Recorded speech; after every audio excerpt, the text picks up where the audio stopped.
बिस्मिल्लाहिर्रहमानिर्रहीम। अस्सलामु अलैकुम वरहमतुल्लाहि वबरकातुह। साथियों, ये बाग की वीडियो है, साफ़ नहीं आ रही। क्या वजह है? ये काका उठाया हुआ है, ये देख सकते हो।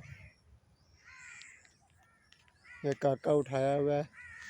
ये बकरियां रोज़ खोलते थे और बाग में आती थी, तो आज लड़का नहीं था तो वो भाग के वो बाग में आ चुकी हैं। ये देख सकते हो, आपके सामने है। वो जो बकरियां हैं वो पीछे चर रही हैं, वो देख सकते हो आप। वो सामने बकरियां चर रही हैं। वो ये काका है, काका